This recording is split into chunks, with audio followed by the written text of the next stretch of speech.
వాళ్ళ లేబర్తోనే దానికి లైనింగ్ చేయించడం జరిగింది. ఆ లైనింగ్ చేయించిన తర్వాత ఒక వర్షం వచ్చింది. ఆ వర్షం వచ్చినప్పుడు అది పూరా నిండి ఇంకా అవతల పారిపోయింది. యాక్చువల్గా పాంపాండ్ చిన్నగా ఉంది, ఇక్కడ ఇంకా పెద్దగా ఉంటే కూడా నీళ్ళు అది పట్టుకొని ఉండేది. ఇప్పుడు అప్పటికే వర్షం వచ్చి దగ్గర ఇప్పుడు 20 రోజులైంది. వేరుశనగ పంటకు నీళ్లు కావాలి. ఇప్పుడు ఈ కావాల్సిన టైంలో వర్షం మనం అనుకున్నప్పుడు అది అవసరమైనప్పుడు రాదు. అది మరి అటువంటి టైంలో ఇటువంటి నీళ్ళని ఎట్లా ఉపయోగించుకోవాలనే దానిపైన మేము ఇక్కడ ఒక ప్రయోగం చేసి ప్రదర్శన చేస్తున్నాం అన్నమాట. ఇక్కడ పాంపాండ్లో నీళ్లు ఉన్నాయి, పక్కనే ఉన్నటువంటి చేనుకు నీళ్లు అవసరం ఉంది. మరి అటువంటి పరిస్థితుల్లో ఇక్కడ ఒక 3 horse power oil engine motor పెట్టి ఆ మోటార్ ద్వారా ఈ స్ప్రింక్లర్ సెట్స్ను ఏర్పాటు చేయడం జరిగింది. ఈ స్ప్రింక్లర్ సెట్స్ ఇప్పుడు ఈ నెలకు రక్షక తడి ఇవ్వడం అనేది జరుగుతుంది. దీనివల్ల పంట కరువుకు గురి కాకుండా రావడం అనేది జరుగుతుంది.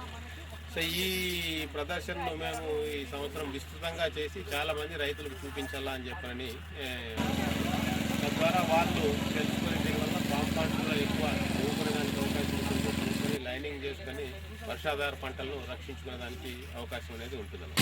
మేము చెప్తున్నారు, ఇంతకుముందు పాంపాండ్ లేకముందు ఇక్కడ ఒక్కొక్క ట్రాక్టర్ నీళ్లు 700 రూపాయలతో కొని ఈ చెట్లకు బిందెల ద్వారా పోసేవాళ్ళు అనమాట. మరి అట్లా ఆ విధంగా చేసేదాని వల్ల చాలా ఖర్చు అవుతుంది. వారానికి ఒకసారి నీళ్లు పెట్టాలంటే వారానికి ఒకసారి 700 రూపాయలు వాళ్ళు ఖర్చు పెట్టాలి. అయితే వచ్చినటువంటి వర్షపు నీటిని మనం ఇక్కడ ఒడుపుకోగలిగితే మనం వారానికి ఒకసారి మన నీళ్ళే మనం ఇచ్చుకోవచ్చు, పంటలను మనం రక్షించుకోవచ్చు, చెట్లను కూడా మనం పెంచుకునేదానికి అవకాశం ఉంటుంది. కాబట్టి కరువును అధిగమించేదానికి ఒరుపులో ముఖ్యంగా తడులు ఇచ్చుకునేదానికి ఇటు మిశ్ర పంటలు కానివ్వండి, ఇటు వేరుశనగ, ఆముదము, కంది లాంటి పంటలు కానివ్వండి, దేనికైతే కూడా రక్షించుకునేదానికి ఒక అవకాశం ఉంది అని చెప్పండి తెలియజేయడానికి మనం ఈ ప్రయోగం ఈ ప్రదర్శన చేయడం జరుగుతుంది.